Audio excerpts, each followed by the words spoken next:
Bonjour à toutes et à tous, et d'abord je dois dire que je suis confus, parce que si j'avais su que vous étiez aussi nombreux, j'aurais amené le programme PowerPoint que j'utilise en général pour présenter mon travail sur l'islamo-business.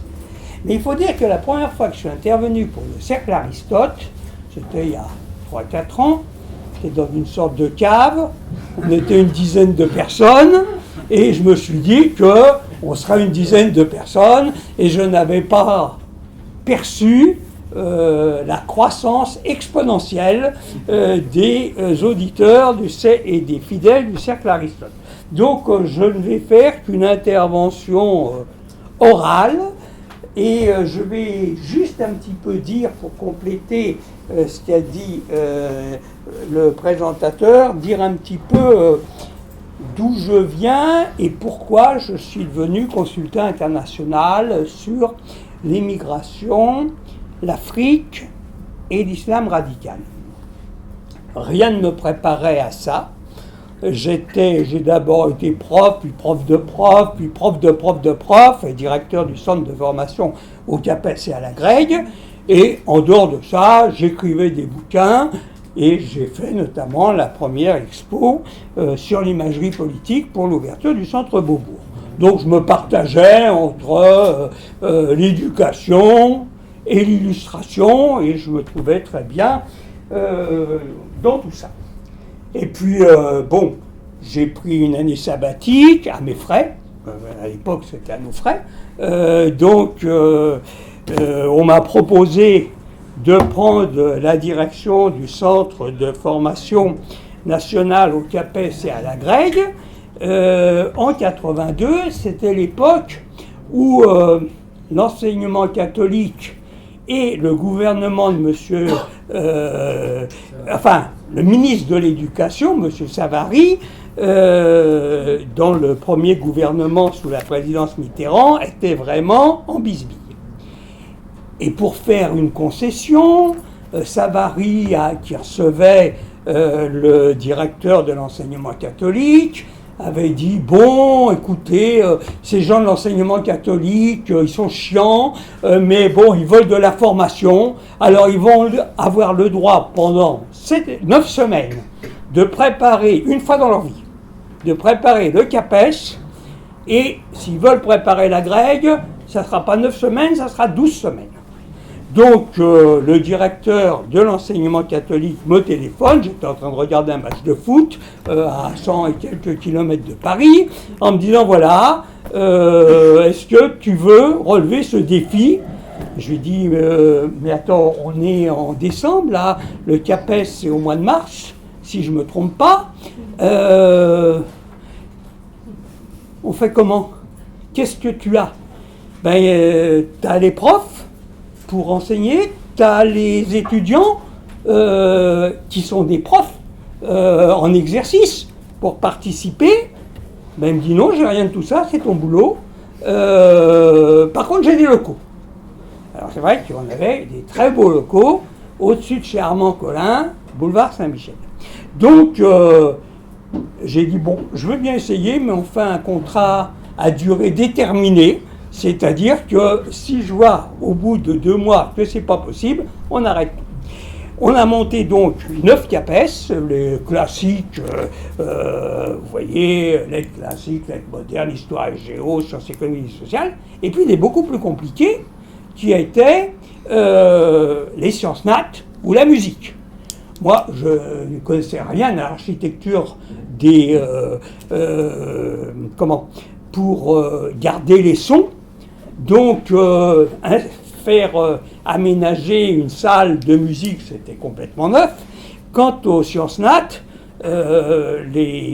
l'établissement où j'étais, les locaux qu'on avait, n'avaient pas de labo, rien de tout ça.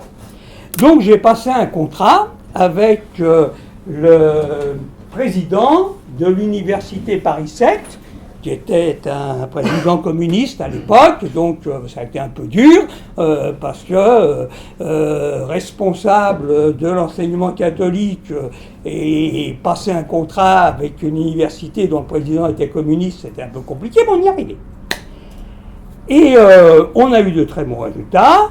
On a donc monté, après le CAPES, la grecque, en 12 semaines, et puis ça s'est développé.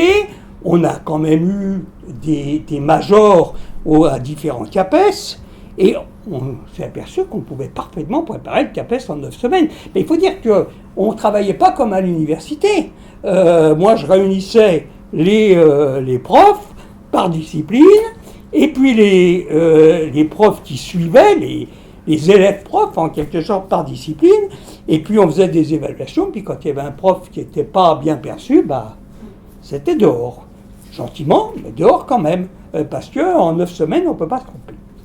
Ça a duré je vais essayer de raccourcir, ça a duré jusqu'en 1987, où la droite est revenue au pouvoir. Et là, on m'a dit, Monsieur Gourevitch, vous n'êtes pas très catho quand même, hein, vous n'avez pas appelé à la manif pour l'enseignement catholique. Non, je n'avais pas appelé pour la manif à l'enseignement catholique, je faisais mon boulot de directeur, je n'avais pas à m'engager là-dessus. Vous comprenez, il y a un certain nombre de gens qui pensent que.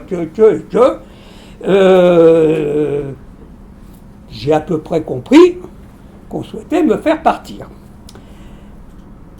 Le directeur de l'enseignement catholique a d'ailleurs à ce moment-là donné sa démission.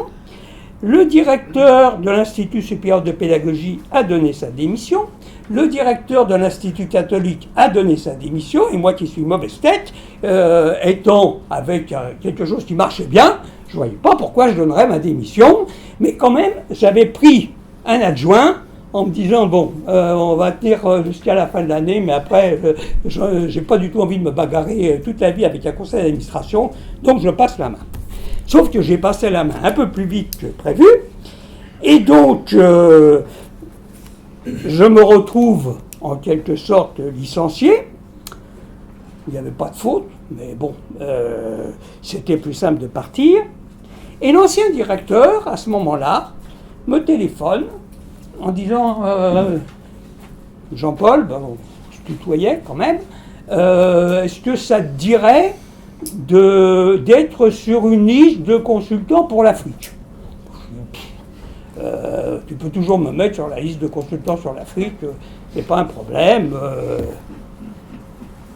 Et puis, il y a un appel d'offres, on gagne l'appel d'offres, et on me dit, voilà, tu pars pour 2 ans en Afrique pour mettre au point le système de manuel scolaire pour le Sénégal, dans le cadre d'un contrat Banque mondiale.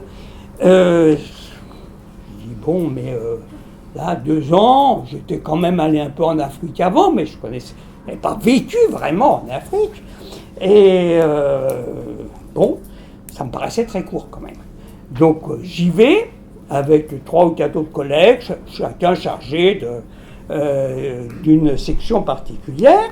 On rencontre nos collègues sénégalais. C'était assez la galère. On était dans un quartier qui s'appelait la Gueule Tapée, ce qui dit bien ce que ça veut dire. Bien sûr, le téléphone ne marchait pas. Il y avait 2 machines à écrire. Alors je me suis dit, 2 ans c'est bien, mais pas en continu. Hein. On va faire 3 mois, puis je vais repartir, puis je reviendrai 3 mois. Et finalement, en 3 ans, on a mis au point le système de manuel scolaire, ce qui fait que tous les petits enfants sénégalais étudient le français, le calcul, l'histoire et géo, etc., dans des manuels dont les héros sont Sidi et Rama. C'est des manuels faits par les Africains, illustrés par les Africains, imprimés par les Africains, gérés par les Africains, gérés entre guillemets par les Africains et distribués par les Africains. Tout content d'avoir mis sur les rails le train, la première année était au point, je dis bien, je m'en vais. Puisque de toute façon, on a fait la première année ensemble, vous ferez bien tout seul la deuxième, parce que les élèves et les parents d'élèves, ils vont dire, en Afrique, la première année, ça s'appelle cours d'initiation, CI. C'est pas comme le CP chez nous. Le CP, c'est la deuxième année. Les gens du CI, ils vont réclamer des manuels pour le CP, etc. Et ça s'est passé comme ça, et mes collègues ont bien fait le boulot. Et puis on m'a rappelé en disant, maintenant il faudrait s'occuper du secondaire. Et alors là c'était beaucoup plus difficile, parce que c'était même pas faisable. Les manuels du secondaire étaient des manuels Hatier, Hachette, Nathan, Bordas, des grosses maisons, qui ont très bien compris qu'il était hors de question de laisser ce jeune homme, j'étais un peu plus jeune homme que maintenant, essayer de mettre le bordel et de faire à des Africains des manuels faits par eux et pour eux. Donc, j'ai pas insisté très très longtemps, parce que Hachette, Bordas et autres ont des arguments financiers que je n'ai pas, c'est-à-dire on fait venir des Africains, on paye le voyage, on leur fait un pont d'or pour qu'ils écrivent et qu'ils illustrent, on regarde derrière, mais on laisse leur nom, et c'est pourquoi aujourd'hui, en Afrique, à peu près les écoles primaires, les écoles élémentaires ont des manuels scolaires faits par des Africains et pour des Africains. Par contre, pour le secondaire, la plupart du temps, c'est resté avec un certain nombre de filles. Alors, j'étais en Afrique pendant une quinzaine d'années, j'ai fait de la formation, j'ai fait de l'audit aussi. La formation, c'est sympa, l'audit, ça ne l'est pas. Parce que l'audit, ça veut dire, vous allez demander aux gens, qu'est-ce que vous avez fait de l'argent qu'on vous a donné pour faire telle chose. Donc, on va faire le point. Voilà ce que vous deviez faire et ce que vous avez fait. Voilà ce que vous ne deviez pas faire et que vous avez fait quand même, pas grand-chose en général, et voilà ce que vous deviez faire et que vous n'avez pas fait, et là il y a beaucoup. Et donc ces audits-là, ça monte quand même jusqu'à la présidence de la République, jusqu'au ministre. Donc j'ai été persona non grata au Bénin, plus ou moins interdit de séjour au Tchad, et dans d'autres pays, ça s'est passé un peu mieux. C'était très astucieux, le principe de ce qu'on appelait à l'époque le ministère de la Coopération. Comme ils ne voulaient pas se mouiller eux-mêmes, ils envoyaient des experts, c'est-à-dire nous, avec un gars de la Copé, en disant... Vous voyez, c'est pas nous qui disons que ça va pas. Si on rapatrie un certain nombre de profs travaillant ou de personnel de la coopération, c'est pas nous, c'est les experts qui disent ça. Donc, on prenait tous les coups. Tout ça a duré jusqu'en 97, où je me suis dit quand même que j'avais quand même vécu dans une dizaine de pays africains, je commençais à avoir un petit peu de bouteille, et je me suis dit, je vais quand même commencer à sortir des bouquins.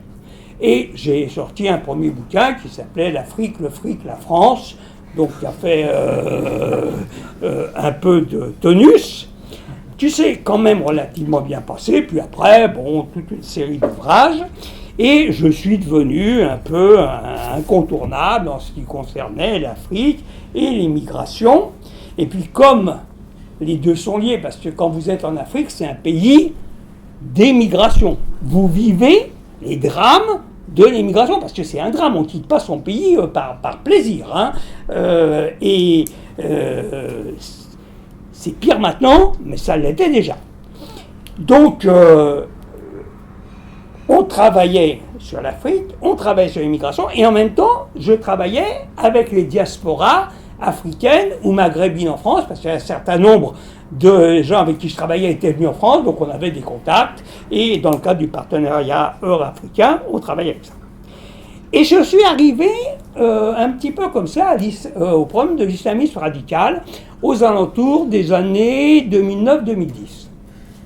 À l'époque, il y avait quelque chose qui me gênait, qui commençait à me gêner sérieusement, c'est que mes collègues cadres, avec qui on avait des bonnes relations, qui m'invitaient chez eux, à déjeuner. Moi, j'étais à l'hôtel, je ne pouvais pas trop les inviter, mais je le faisais quand même.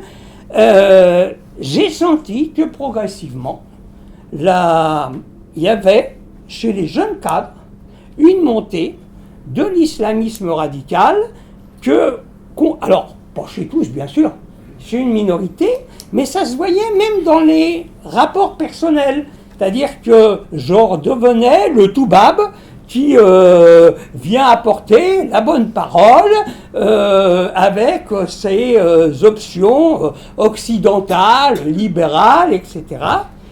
Et donc les rapports étaient beaucoup plus difficiles. Ça n'a fait que s'envenimer. En 2011, j'ai sorti un bouquin qui avait un titre un peu provoquant, qui s'appelait La croisade islamiste. Enfin, on avait mis quand même en dessous un sous-titre pour en finir avec les idées reçues. Et dans cet ouvrage, je signalais que le Mali allait être envahi par les djihadistes qui s'allieraient avec les troupes touaregs, et avec les gens qui étaient donc des dissidents territoriaux, qu'il y avait danger. Quand le bouquin est sorti, sur la croisade islamiste, ça a été parfaitement ostracisé. J'ai eu 2 ou 3 interventions par-ci par-là. Mais quand les islamistes, l'année d'après, ont envahi le Mali, alors là, j'ai eu droit à France Info, BFM TV, avec des questions stupides du style alors comment vous savez ça, vous lisez dans le bar de café? Non, on vit avec les gens, on se rend bien compte. Et ça n'a fait que prospérer, puisque dans ma dernière mission, j'ai prévenu les gens qui me payaient, qui étaient à ce moment-là le ministère des Affaires étrangères et européennes, qu'il y aurait des attentats à Bamako, à Dakar, à Abidjan et à Ouagadougou. Là, c'est tout juste si on ne m'a pas demandé si j'étais militant d'extrême droite ou pour qui je roulais. C'était l'horreur de dire ça. C'était faire vivre les gens sous la peur. L'attentat à Bamako, il a bien eu lieu. L'attentat à Ouaga, il a bien eu lieu. L'attentat à Abidjan, il a bien eu lieu. Et je le regrette, mais je suis persuadé que l'attentat à Dakar ou dans un autre coin aura aussi lieu, parce qu'on voyait très bien monter cet islamisme radical. Et alors, j'en viens quand même un tout petit peu à ce que je vais expliquer. Il y a plusieurs raisons. La première raison, c'est que les jeunes cadres, ils ont envie de dire aux vieux de dégager un peu, d'autant plus qu'ils considèrent les vieux comme parfaitement corrompus, ce qui n'est pas complètement faux, mais la corruption, elle va du haut jusqu'en bas, et d'ailleurs, quand on leur fait remarquer ça, ils nous disent « Oh, la corruption, pas de remarque, c'est vous qui nous l'avez appris », ce qui n'est pas complètement faux non plus. Bon, ça c'est une première chose. Donc il y a une sorte d'ambition des jeunes cadres qui voudraient virer les anciens. Deuxième point, l'argument de ces jeunes cadres, c'est un peu de dire, vous voyez, on a tout essayé, on a essayé le marxisme, on a essayé le castrisme, on a essayé le libéralisme, on a essayé la Banque mondiale, rien ne marche. Alors pourquoi est-ce qu'on n'essaierait pas l'islamisme après tout? Et puis il y a une troisième raison, c'est que l'argent arrive à flot de l'Arabie Saoudite et du Qatar, et cet argent permet de payer des pèlerinages gratuitement, de créer des fondations, de construire des mosquées, et donc on voit que cet islamisme radical qui touchait d'abord les gens défavorisés, peu à peu a gagné une partie des cadres de la population. Une partie, bien entendu pas tous.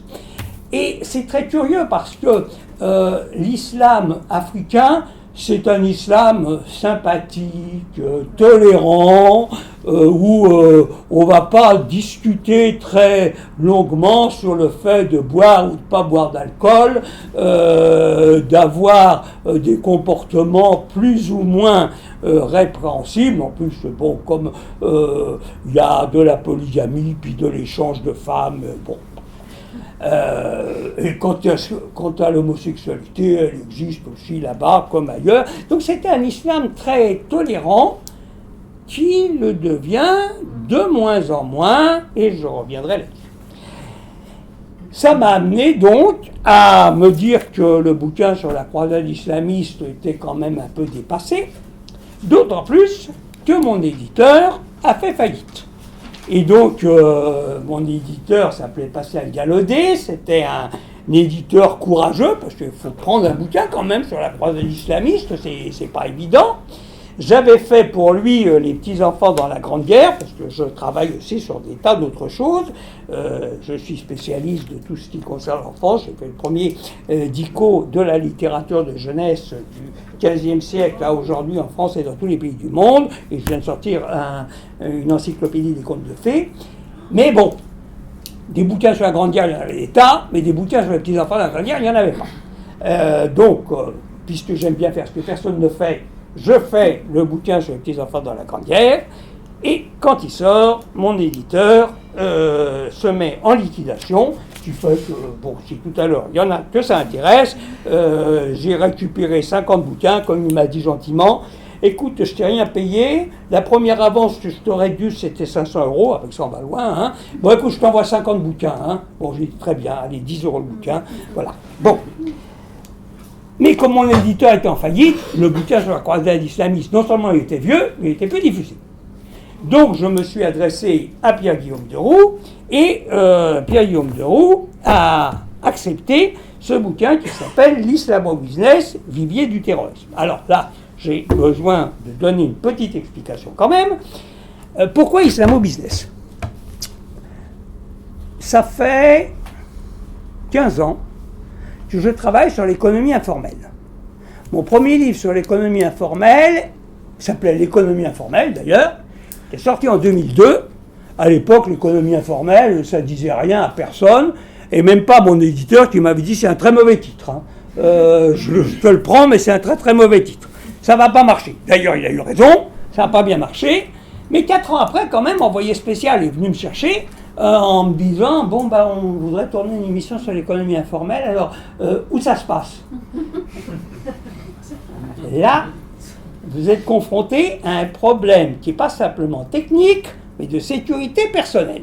Parce que pour avoir des informations sur l'économie informelle, je m'étais évidemment appuyé sur mes petits collègues africains ou maghrébins qui étaient dans un certain nombre de cités. Ça s'était pas toujours bien passé, j'ai failli être séquestré dans une cité, bon, passons. Et, vous savez, quand vous demandez le prix d'une Kalachnikov, voilà. Bon. Vous ne pouvez pas faire un travail sur l'économie informelle sans avoir un certain nombre d'informations. Et je ne pouvais pas les acheter moi-même pour savoir combien ça coûtait. Donc, je dis aux gens de la télé, écoutez, je ne vais pas vous donner mes adresses, donc je suis plus ou moins brûlé, mais je vais vous donner les adresses de ceux qui m'ont donné des adresses. Je le fais. Ils reviennent me voir en me disant, bon, on a un problème, on voudrait tourner, mais c'est eux qui veulent garder la caméra. Ils ne veulent pas qu'on y touche. Qu'est-ce qu'on fait ? Bon, je dis, c'est pas compliqué. Parce que ils vont la garder, on ne va pas la retrouver. Mais si. Vous réunissez tout le monde, vous dites, ok, c'est vous qui tournez le film, alors, qui d'entre vous se propose, etc. Les gens sont obligés de se mettre en avant, de se nommer, et du coup, ils sont directement concernés, c'est très difficile pour eux de la garder. Et alors, si vous avez vu cette émission, elle est extraordinaire, on ne voit que des mains. Il n'y a pas un visage. Alors, il y a sur le trafic d'armes, sur le trafic de drogue, etc. On voit des mains, on voit des transmissions, mais il n'y a jamais un seul visage. Alors, quand même, pourquoi je me suis intéressé à cette économie informelle ? Parce que ça représente aujourd'hui près de 20% du PIB de la France. C'est pas rien. L'économie informelle, on est aux alentours de 400 milliards d'euros. Et ce que moi je fais en France, mes collègues qui travaillent en Grande-Bretagne, en Italie, en Espagne, et même dans les pays scandinaves, font à peu près les mêmes travaux que moi. Alors, l'économie informelle, c'est quoi, pour être clair? C'est trois choses. Il y a l'économie informelle sympathique, l'économie rose. C'est-à-dire, je te répare ta cuisine, pendant ça, tu donnes des cours d'anglais à ma fille. Et comme ça, c'est un échange de services. Ça a été institutionnalisé par les SEL, etc. Il y a l'économie... Alors ça, c'est une toute petite partie de l'économie informelle. Il y a l'économie informelle grise, celle qu'on ne voit pas. C'est la contrefaçon, c'est le piratage, c'est les fausses factures, c'est la fraude sociale, c'est la fraude fiscale, c'est pas mortel, enfin pas directement, ça se voit pas. Et il y a l'économie informelle noire, celle qu'on appelle parfois l'économie souterraine, clandestine, qui elle... Alors, il y a les trafics. Alors, quand on pense au trafic, on dit toujours, oui, le trafic de drogue, trafic d'armes. Pas seulement. Il y a les trafics d'animaux, il y a les trafics de plantes, il y a les trafics d'œuvres d'art, il y a les trafics d'organes humains, il y a les trafics de véhicules de transport. Et puis, il y a la prostitution, et puis donc, toute cette économie informelle repose, ça fait quand même une grande partie. Et c'est là que je me suis rendu compte, en travaillant un peu là-dessus, en allant sur place, en travaillant avec des collègues, que l'économie informelle était un des viviers du terrorisme. C'est pas le seul. Bien sûr, il y a les banques, il y a les États qui approvisionnent Daesh, Al-Qaïda, Boko Haram, l'ACPA, l'ACMI et l'ensemble des organisations islamistes. Mais ça ne suffit pas. Il y a aussi l'économie informelle. Et cette économie informelle, elle se présente comme d'habitude sous des formes cachées. Alors il y a des choses qu'on sait, que tout le monde sait, il y a des gens qu'on prend en otage et pour lesquels on demande des rançons, il y a les commerçants ou les transporteurs qu'on raquette, il y a les ventes de produits type pétrole, matières premières qu'on fait en douce, il y a tout un trafic qui s'est développé avec une corruption où tout le monde est un petit peu impliqué là-dedans. Il y a les revenus qui sont tirés de la fraude à l'identité, donc des faux papiers. Il y a le fait, quand on conquiert un pays, de conquérir tous ses avoirs, de prendre des avoirs carrément des banques. Et puis il y a une économie informelle typiquement musulmane. C'est-à-dire que les pratiques musulmanes de la zakat, c'est-à-dire de l'aumône que tout musulman doit, de la jizya, c'est-à-dire l'impôt payé par les dhimmis, les chrétiens, ou les athées, enfin les agnostiques, pour pouvoir avoir le droit de résider dans le même pays que les musulmans, mais donc avec des impôts et avec beaucoup moins de privilèges. Il y a la wala. La wala, c'est une pratique extraordinaire, puisqu'elle ne laisse pas de traces. La wala, c'est très simple. Vous êtes, mettons, en France, vous voulez faire passer de l'argent à votre famille qui est en Mauritanie. Si vous passez par Western Union, 5% au départ, 5% à l'arrivée, 10% de perdu. Vous allez voir un commerçant, vous lui remettez l'argent. Ce commerçant a un correspondant dans le pays en question. Donc l'argent passe par des codes aux commerçants du pays en question, où la famille va récupérer cet argent, et c'est tout bénéfice. Premièrement, vous avez tissé de très bons liens avec le commerçant qui vous a fait moyennant une toute petite commission de 0,5 ou 1%, votre famille là-bas, elle a aussi tissé de très bons liens avec le commerçant qui le remet l'argent là-bas, et puis il n'y a aucune trace, parce qu'il n'y a aucun échange, donc il n'y a pas de traçabilité de l'argent. Et donc tout ceci, toute cette économie informelle, eh bien ça représente aujourd'hui environ 1000 milliards de dollars, et c'est le trésor de guerre, ou un des trésors de guerre du terrorisme international. Donc j'ai fait un travail qui consistait à voir dans chaque pays comment fonctionnait le terrorisme international et dans quelle mesure l'économie informelle participait à son approvisionnement. C'est un travail assez compliqué quand même, mais bon, je n'ai pas travaillé tout à fait tout seul, parce que je me suis servi aussi des gens qui travaillaient sur la question. Et puis j'ai fait aussi le même travail en Europe, parce que là, ce qui est intéressant, c'est qu'aujourd'hui, l'argent qui autrefois arrivait directement de Daesh, d'Al-Qaïda, etc., n'arrive plus bien. Les cellules dormantes ou vivantes en Occident doivent s'autofinancer. Et pour s'autofinancer, elles doivent recourir, elles aussi, à l'économie informelle. Et ça va provoquer un système d'engrenage qui est extraordinaire, parce que ça va permettre le recrutement des djihadistes d'aujourd'hui.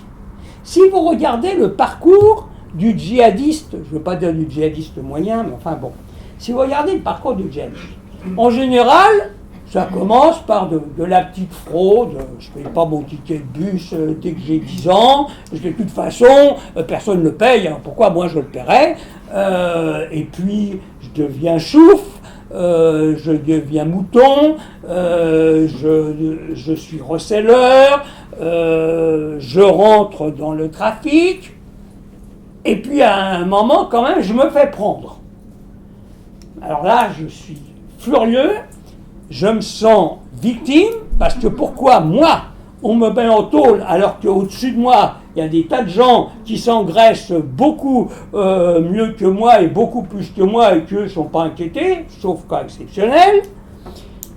Je me retrouve en prison, et en prison, je vais faire la connaissance d'un caïd ou d'un imam ou de quelqu'un qui va me dire « Mais tu croyais que tu travaillais pour toi, tu croyais que tu travaillais pour t'enrichir, mais pas du tout.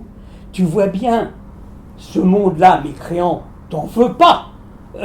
C'est pas le monde que tu aimes. C'est un monde d'ailleurs qui te rejette. Et c'est un monde aussi que tu rejettes. Nous, on va te proposer un autre monde. Un monde qui est gouverné par la justice, par l'ordre, et un monde où tu vas devenir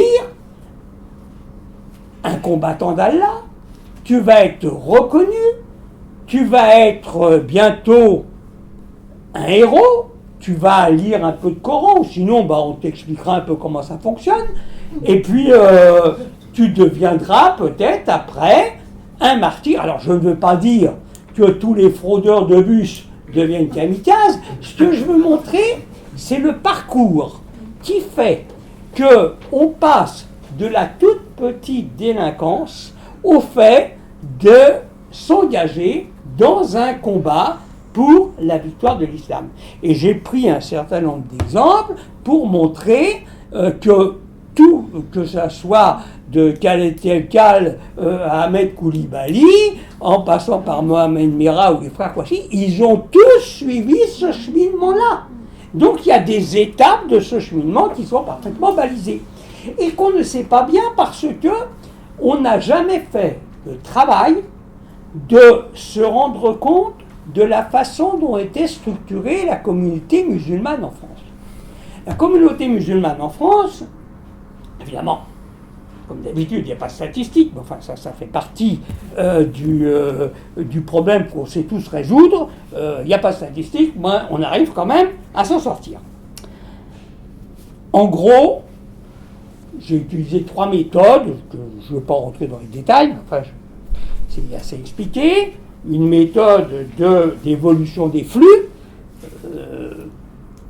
Gilles Kepel, qui est un homme sérieux, a dit en 85, il y a 3 millions de musulmans dans le livre qui s'appelait Les banlieues de l'islam.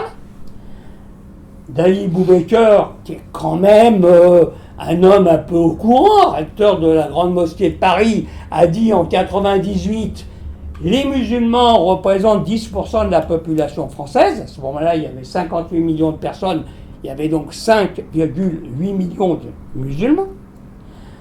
Bruno Etienne, qui travaille sur l'Observatoire du religieux, en 2002, a dit il y a 6 millions de musulmans en France, donc 3,5, 3, 5,5 ou 5,8, 6.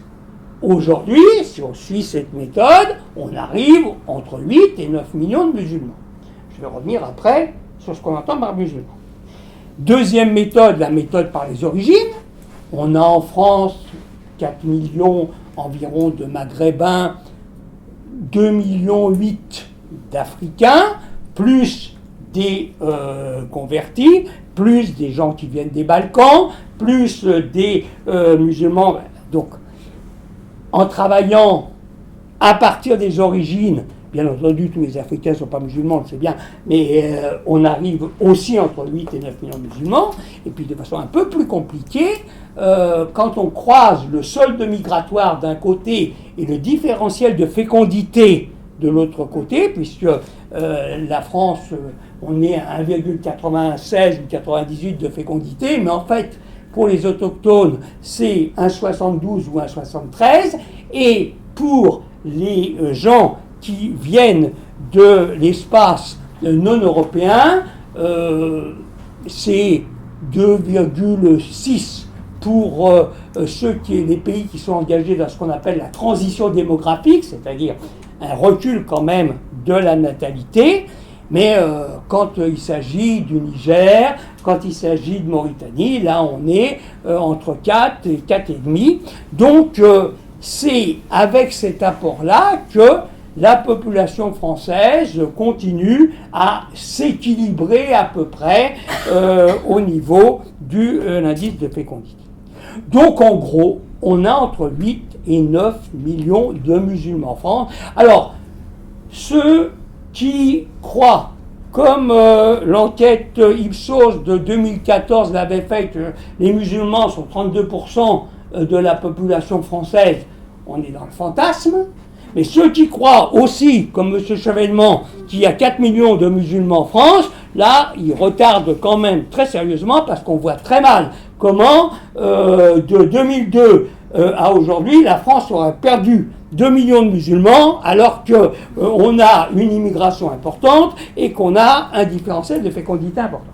Sauf que ces 8 à 9 millions de musulmans, c'est l'Oumma, c'est la communauté. Qu'à l'intérieur de l'Oumma, si vous vous calez simplement sur les pratiquants, là on tombe, là on est à peu près tous d'accord, on tombe sur 4 millions. Dans ces 4 millions, combien de gens sont tentés par l'islamisme radical? C'est beaucoup plus compliqué parce que là on n'a pas de mesure. On peut bien sûr analyser ceux qui fréquentent tel site, ceux qui vont suivre les prêches de telle mosquée, mais on n'a pas de mesure scientifique. Donc, on est tous à peu près entre 100 000 et 200 000, avec un poids moyen autour de 150 000 personnes.